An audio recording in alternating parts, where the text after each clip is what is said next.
base. Which is one kind with like kind? Wheat does not combine with any except with spelt. Barley combines with all except with wheat. And Reb Yochanan ben Nuri says the other kinds combine with one another. Two chavs and a chav of rice or a chav of truma is between. These two do not combine. A thing from which is a challah has been separated lies in between. They combine since it has already become liable to challah.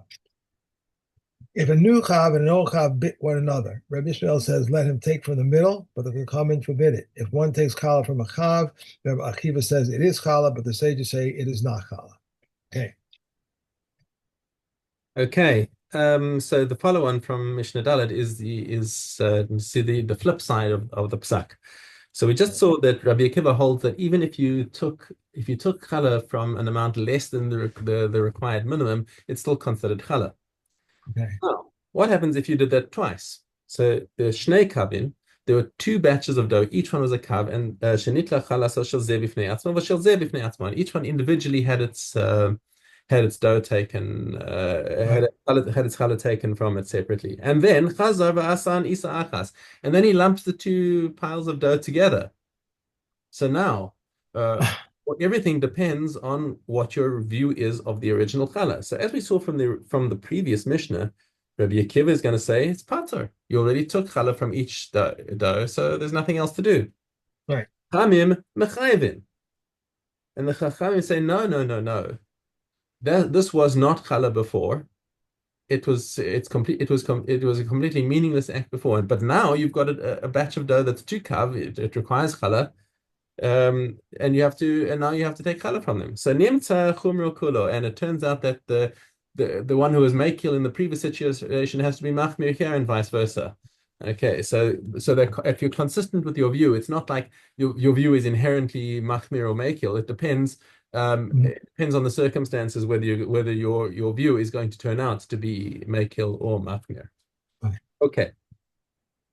So now, Mishnah Vav is Kahati opens up his commentary with the statement that this is actually it's a very difficult Mishnah, and none of the explanations really feel like they make sense to him. He goes with the explanation of Rambam of this Mishnah. Okay, so we'll see as we go along. Notel Adam kedei chala meisa shelo hurma chalasa. So he takes chala. He's got a dough that hasn't had its that's chayiv in chala still. It hasn't had chala taken from it. La'asos batara that he's been keeping it tahor as well.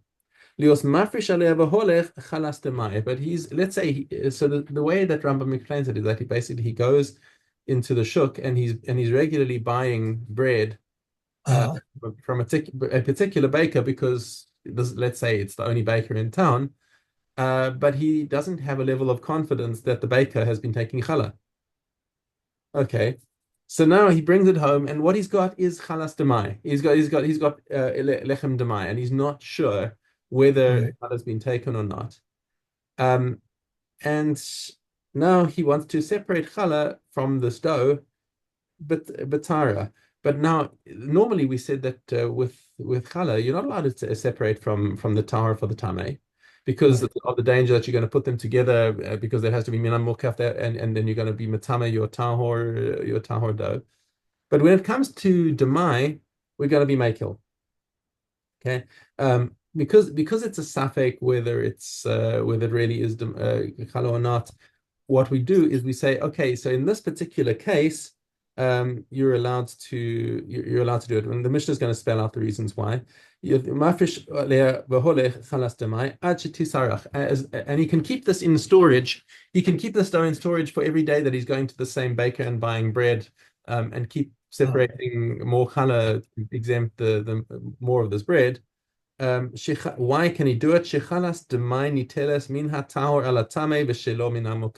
Actually, the more important is that it's shelo min hamukaf. The big heter over here is that you don't have to do it min hamukaf. They don't have to be physically in the same bowl or touching or something like that in order to separate challah for it, because we're talking specifically about chalas demai. It's a makil case where you're not really sure that it actually even needs challah. So Right. immediately, once you say, okay, it doesn't have to be mina mukaf, then there's no reason to be oser taking mina taor alatame. Because it doesn't have to be a mukaf, and there's no danger that you're going to be matame your tahor dough. So as long as his dough is still edible, it hasn't gone bad, he can keep using the same batch of dough to All the time. separate color from for this particular baker. Okay, Mishna Zion.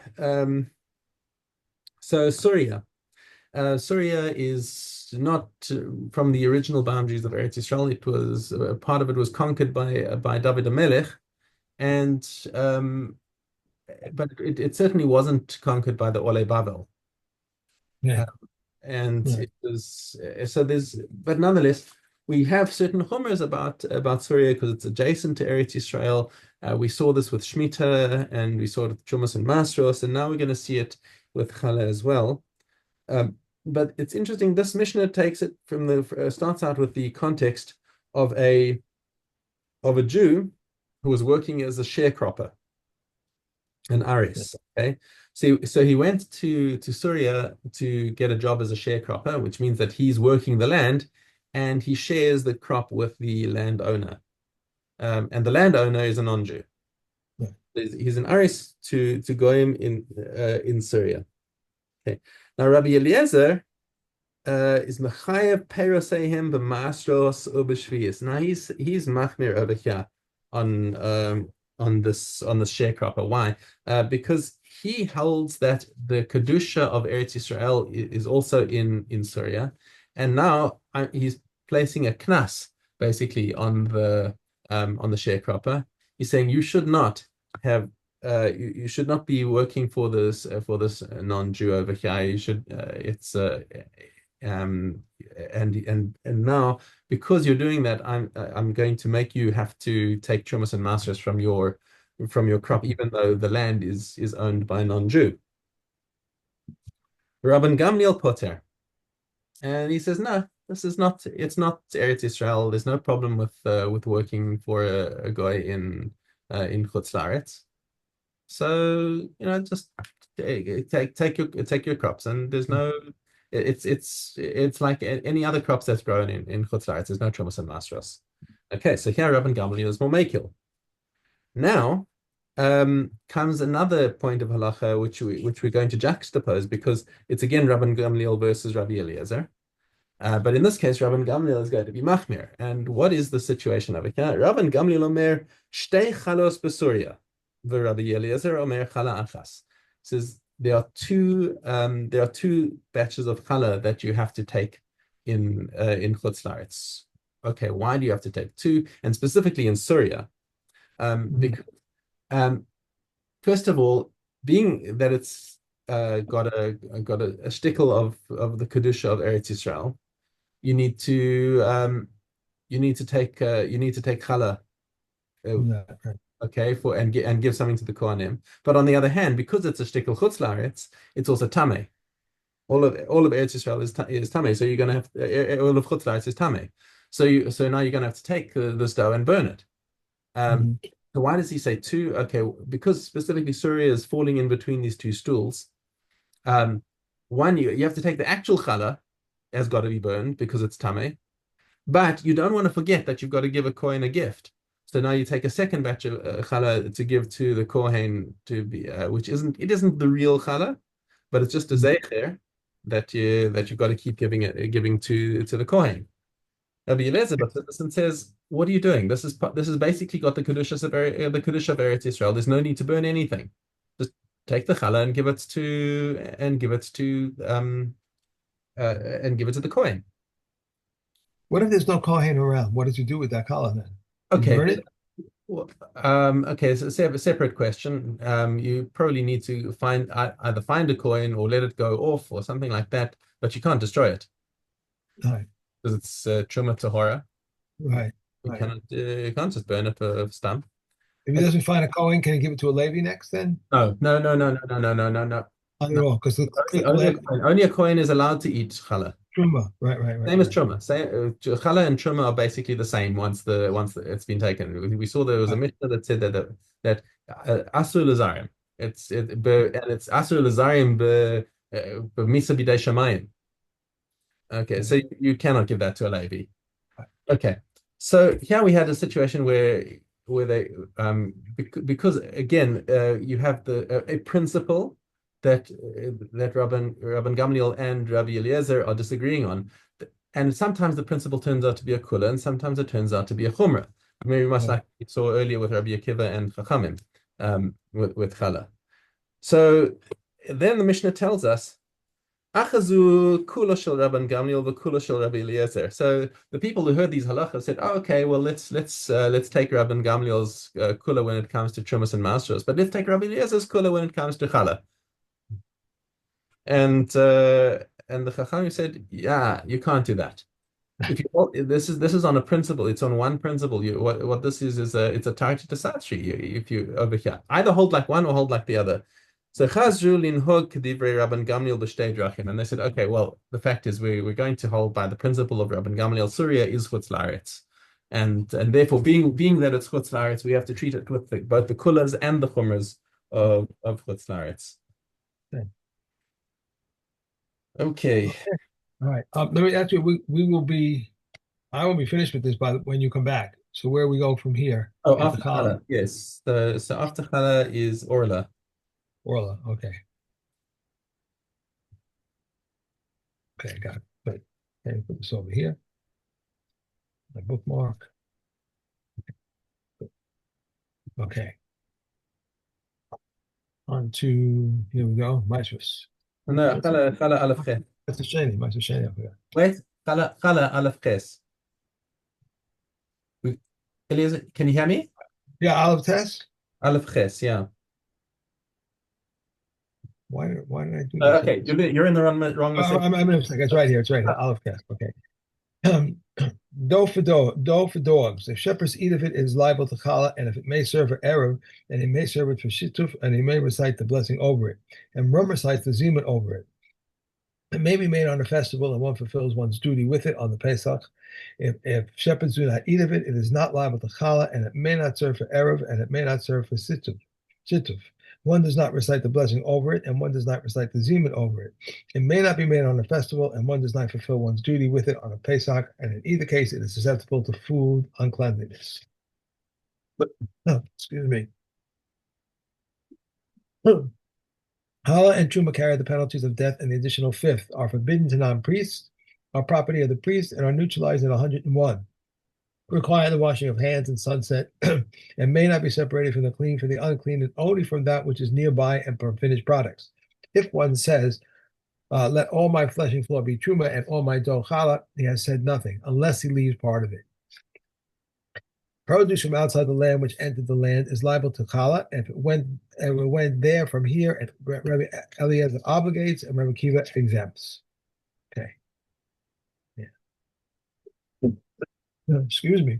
Okay, now we're on to Maestros. Okay. The base can't think of the word now. 2-7. Okay. If one hires a laborer to lay out figs and said to him, on a condition that I may eat figs, and he may eat and is exempt, on a condition that I may and my son alternatively and my household may eat, or that my son may eat the equivalent of my wage, he may eat and it is exempt. But if his son eats, he's liable. On condition that I may eat during their operation and after the operation. He may eat during the operation and is exempt, but if he eats after the operation, he is liable, since he is not entitled to eat thus by the Torah. This is the general rule. He who is entitled to eat by the Torah is exempt, but he who is not entitled to eat by the Torah is liable. If one was working with inferior figs, he may not eat superior figs. With superior figs. Right. And he might not eat inferior figs, but he may refrain until he reaches the side of the choice fruit and then eat. If one exchanges with his fellow, one to eat and the other to eat, one to lay out and the other to lay out, one to eat and the other to lay out, he is liable. Rabbi Yehuda says, he who exchanges to eat is liable, to lay out, he is exempt. If one was taking figs to his courtyard to lay them out, his children and his household may eat and are exempt. The laborers who work with him, if they are not entitled to maintenance from him, they may eat and are exempt, but if they are entitled to maintenance from him, they may not eat. Okay. I am. Here we go. the line. Base Gimel. If his field was sown with wheat and he decided to sow it with barley, he must wait until it becomes wormy, and he turns it over, and afterwards he may sow. If it had already been sprouted, he must not say, I will sow, then I will turn over. But he must turn over and then sow. How much must he plow? As a furrow after the rain, Abishol says that he should not leave a quarter for a beit sah. If it was sown and he decided to plant it, he may not say, I will plant it and then I will turn over, but he must turn over and then plant. If he planted and he decided to sow it, he may not say, I will sow and then I will uproot, but he must uproot and then sow. If he so wishes, he may cut down to less than one handbreadth, sow and then uproot. If his field was sown with caraway or arum, he must not sow on top of them, for they only produce after 3 years. If some species sprang up in the area of the threshing floor, or if among phenogreek diverse plants have grown up, he is not required to weed them out. But if he weeded them out to cut them, he is told uproot all except for one species. Yeah. If one wishes to Done. 3. three? Okay, all right. Carried away.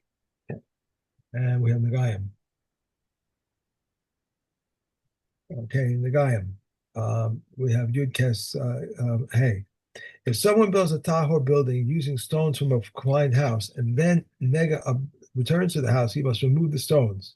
If Nega returns to the stones, his first house is demolished and the stones function as an indicator for the second house. When a house exceeds over an afflicted house or a tree extends over an afflicted house, someone who enters this outer one is Tahor. These are the words of Reb Elazar ben Zariah. Said Reb Eliezer, if one of its stones renders Tomei upon entering, the house itself should not certainly render Tomei upon entering.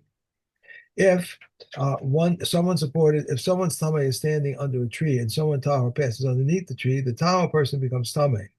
If someone Tahor is standing under a tree and someone Tameh passes underneath, the Tahor person remains Tahor. The Tameh person stops, the Tahor person becomes Tameh. The same is true when an afflicted stone is movable. The Tahor person remains Tahor, and if you put the stone down, the Tahor person becomes Tameh. Okay. See, Avos. Okay. Vav Tet. Yossi ben Kisma said, one time I was traveling on the road and a certain man met me and I greeted him and I returned his greeting. He said to him, my teacher, from which place are you? And I said to him, I am from a great city of the sages and scribes. He said to me, my master, do you want to dwell with us in our place and I will give you thousands upon thousands of golden dinners and precious stones and pearls? I said to him, even if you would give me all the gold, silver, precious stones and pearls in the world, I would dwell only in a place of Torah. And it states, mine is the silver and mine is the gold, the word of Hashem, master of legions. There are 5 acquisitions that the Holy One, blessed He, acquired for Himself in his world, and these are they: Torah, 1 acquisition; heaven and earth, 1 acquisition. And He states, "How abundant are your works, Hashem! With wisdom you made them all, and they fill the earth with your acquisition." From where it is known that Avram is 1 acquisition, for it is written, He blessed him, saying, "Blessed is Avram of God, the Most High, Maker of heaven and earth." From where it is known that Israel is 1 acquisition, for it is written, "Until your people passes through." Hashem. Hashem, until this people you have acquired passes through, and it states for the sake of the holy ones who are interred in the earth, and for the mighty, all the desires are fulfilled because of them.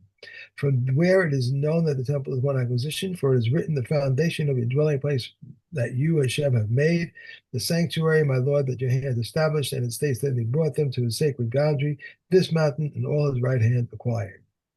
All that the Holy One, blessed is He, created in this world, His world, He created only for His honor. And for it states, as everyone who is called by my name and who I have created for my glory, whom I have fashioned, even perfected, as the states, Hashem shall reign for all eternity. Abdullah, Masechet Avos. Okay, And and what's where is Horeos? Horios? Yep. Okay, got it. Okay, and Kesubos. Okay, base cat. Reb Yehuda says we do not raise one to the kahuna by the testimony of 1 witness, and Reb Elazar said when there are contestants, but when there are no contestants, we raise one to the kahuna by the testimony of 1 witness. Rabbi Shimon Gamaliel says in the name of Reb Shimon ben Sigan, we raise one to the kahuna by the testimony of 1 witness. A woman who is imprisoned by Gentiles if because of money is permitted to her husband. If it was for purpose of taking her life, she is prohibited to her husband. A city that was conquered by a besieging troop, all Kohanim's wives found therein are unfit. But if they have witnesses, even a slave, even a maidservant, they are believed. A person is not believed about himself, said Rabbi Zechariah ben Hakatav. By this temple, her hand did not move out of my hand. From the time the Gentiles entered on Jerusalem until they left, they said to him, a person cannot testify for himself. And in these cases, people are believed to testify when they are age about what they saw and when they were minors. A person is believed to say, this is my father's handwriting, and this is my father's handwriting, and this is my brother's handwriting. I remember so-and-so, and that she went out with a veil and with her hair untied, and that so-and-so went out of school to immerse himself in order to eat truma, and that he shared with us on the threshing floor. And this place is a base of pars. And until we go to on the Sabbath, but a person is not believed to say so-and-so had a right of way in this place, so-and-so had a stopping spot and utilizing spot in this place. Okay. That's it. Okay. Okay. And Yom All right. HaTzav Sameach. What's when did you fly? What time?